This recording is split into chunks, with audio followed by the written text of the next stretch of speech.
নির্বাচনে আবারও লাশের রাজনীতি শুরু করেছে আমাদের যারা প্রতিদ্বন্দ্বী রয়েছে, এবং 12ই ফেব্রুয়ারি ভোট কেন্দ্র দখল যে হবে না তারও আসলে কোনো নিশ্চয়তা আমরা পাচ্ছি। তো আপনারা এটা ইতিমধ্যে জেনেছেন যে রিট হয়েছে। আমরা কয়েকদিন আগে আমরা বিভিন্ন সোর্স থেকে এবং সোশ্যাল মিডিয়ায় এটা এসেছে যে ওনার একটা পাসপোর্ট আমরা দেখেছি, যেটা ভানুয়াত নাগরিকত্ব ওনার রয়েছেন, এবং হলফনামায় এই দ্বৈত নাগরিকত্বের বিষয়টা গোপন করা হয়েছে। এবং বাংলাদেশের সংবিধান অনুযায়ী দ্বৈত নাগরিকত্ব থাকলে তিনি সংসদ সদস্য পদে প্রতিদ্বন্দ্বিতা করতে পারবেন না। এবং যেহেতু ইলেকশন কমিশনের যে সময়টা ছিল আপিল করার, সেটার পরে আমরা এই তথ্যটা পেয়েছি, ফলে কোর্টে যাওয়া ছাড়া এটা উপায় ছিল না। ফলে এই এলাকার একজন শুধু প্রার্থী না, এই এলাকার একজন নাগরিক হিসেবে, এলাকার একজন ভোটার হিসেবে আমরা সংবিধান লঙ্ঘন করতেছে বা আইন লঙ্ঘন করতেছে এরকম একজনকে আমরা আসলে মনে করি না এই এলাকা তিনি জনপ্রতিনিধিত্ব করতে পারবেন। ফলে আমরা এই জন্য কোর্টে গিয়েছি যে বিজ্ঞ আদালত এই বিষয়ে আরও অনুসন্ধান করে তারা এই বিষয়ে যে আইন রয়েছে সংবিধান অনুযায়ী তারা রায় দেবেন। এবং আমার পক্ষ থেকে আমাদের আইনজীবী ফোরাম যারা রয়েছে তারা এই বিষয়ে কোর্টে রিট করেছে।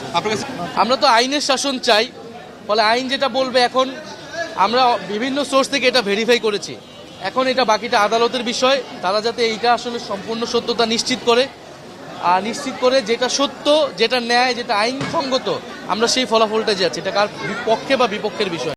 আপনি যদি প্রতিদিন শুধু দেখেন যে ঢাকা 11তে আছে আসনে, আপনারা চাইলে আমরা একটা রিপোর্ট আপনাদের দিতে পারবো যে প্রতিদিন নাহিদ ইসলামের কতগুলা বিলবোর্ড, কতগুলা ব্যানার, ফেস্টুন ছিঁড়ে ফেলা হয়, নামিয়ে ফেলা হয়।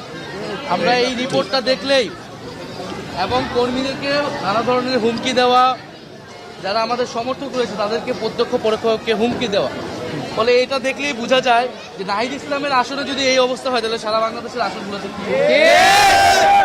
এটা করে আসলে আমাদেরকে দমাতে পারবে না। মানুষজন এটাতে আরো ক্ষুব্ধ হচ্ছে এবং মানুষজন আমাদের পক্ষে আরো বেশি নামতেছে, এবং মানুষজন আসলে এই ধরনের কোনো ভয় ভীতি তোয়াক্কা না করে 12ই ফেব্রুয়ারি ভোট কেন্দ্রে আসবে, এবং ইনশাল্লাহ 11 দলীয় জোট এবং শাপলাকলের এইখানে বিপুল ভোটে আমরা এখানে আমাদের পক্ষে আমরা ফলাফল পাবো। নিরাপত্তাজনিত সংখ্যার আমাদের তো শেরপুরে আমাদের এক ভাইকে হত্যা করা হয়েছে, ফলে এখানে তো নির্বাচনে আবারও লাশের রাজনীতি শুরু করেছে আমাদের যারা প্রতিদ্বন্দ্বী রয়েছে। মানুষকে হত্যা করে লাশের উপর দিয়ে তারা নির্বাচনে জয়ী হতে যাচ্ছে। সেই আগের আমলে, আওয়ামী আমলে আমরা যা যা দেখেছি তার সবকিছুই কিন্তু আবার দেখতেছি আমরা ফিরে আসতে, এবং 12ই ফেব্রুয়ারি ভোট কেন্দ্র দখল যে হবে না তারও আসলে কোনো নিশ্চয়তা আমরা পাচ্ছি। ফলে সেইটা আসলে চেষ্টা করেও লাভ হবে না, কারণ আমরা এবার ঐক্যবদ্ধ আছি। 12ই ফেব্রুয়ারি ইনশাল্লাহ আমরা আমাদের জনগণের যে ভোটাধিকার, সেই ভোটাধিকার আমরা রক্ষা করে আমরা 12ই ফেব্রুয়ারি ঘরে ফিরবো ইনশাআল্লাহ।